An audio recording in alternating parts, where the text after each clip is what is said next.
শপথ গ্রহণ করলেন ভালো করে, তাহলে বুঝি কোরআনের মধ্যে কোনো অস্পষ্ট কথা, কোরআনের মধ্যে কোনো অস্পষ্ট কথা নাই, সব সুস্পষ্ট কথা।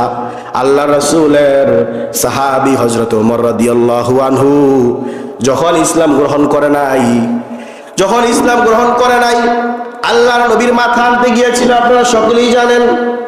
এই ওমর রাদিয়াল্লাহু আনহুর যখন দিলের মধ্যে আল্লাহ হেদায়েতের নূর ঢেলে দিলেন, হযরত ওমর রাদিয়াল্লাহু আনহু নবীজির কাছে গিয়ে বললেন, ইয়া রাসূলুল্লাহ, ইয়া হাবিবাল্লাহ, কোরআন যদি সুস্পষ্ট হয়ে থাকে, কোরআন যদি সত্য হয়ে থাকে, আমি ইসলাম ধর্ম গ্রহণ করার পরে এই সত্য ধর্মের কথা আর লুকায়া লুকায়া আমরা মানুষের কাছে প্রচার করতে চাই না। বলেন সুবহানাল্লাহ। ওমর রাদিয়াল্লাহু বললেন, ইয়া রাসূলুল্লাহ, যদি এই কিতাব আল্লাহর কিতাব সত্য হয়, সুস্পষ্ট হয়, তাহলে লুকায়া লুকায়া কেন দাওয়াত দিব? হযরত ওমর রাদিয়াল্লাহু আনহু তার সাহাবীদেরকে, তার সাথীদেরকে নিয়ে সাথে সাথে মক্কার চত্বরে চলে গেলেন। বলেন সুবহানাল্লাহ।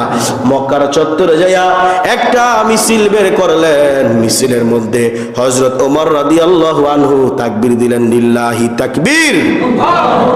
তার মানে বোঝা গেল সাহাবীর ওই আল্লাহর তাকবীর দিছে কিনা? আল্লাহর তাকবীর দিয়েছে। হযরত ওমর রাদিয়াল্লাহু আনহু এই তাকবীর দিয়ে একটা মিছিল আরম্ভ করলেন।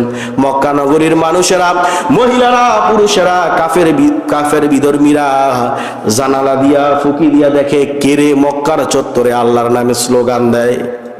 মহিলারা জানালা ফাঁক করে দেখতেছে কে আল্লাহর নামে স্লোগান দেয় মক্কার মধ্যে। জানালা ফাঁক করে দেখে আর কেউ নাই, হযরত ওমর সবার সামনে দাঁড়ায়া দাঁড়াইয়া আল্লাহর নামের স্লোগান দিতেছে। বলেন সুবহানাল্লাহ। মক্কার মানুষ ভয় পেয়ে গেল, না না না, এই ওমরের সামনে যদি যাই মাথা বডির সাথে নিয়ে যাইতে পারবো, কিন্তু ওমর যদি বাধা দেই এই মাথা আর বডির সাথে থাকবে না। বলেন সুবহানাল্লাহ। ওমর রাদিয়াল্লাহু আনহু এই যে কোরআন যখন সুস্পষ্ট কিতাব, এই কথা শুনলেন, আমার নবীকে বললেন, ইয়া রাসূলুল্লাহ, ইয়া হাবিবাল্লাহ, আজ থেকে কোরআনের দাওয়াত হবে ওপেনে, খোলাখুলি। বলেন সুবহানাল্লাহ। লুকায়িত ভাবে আর কোরআনের দাওয়াত দেওয়া চলবে। তার মানে আল্লাহ বুঝাইলেন সুস্পষ্ট কিতাব।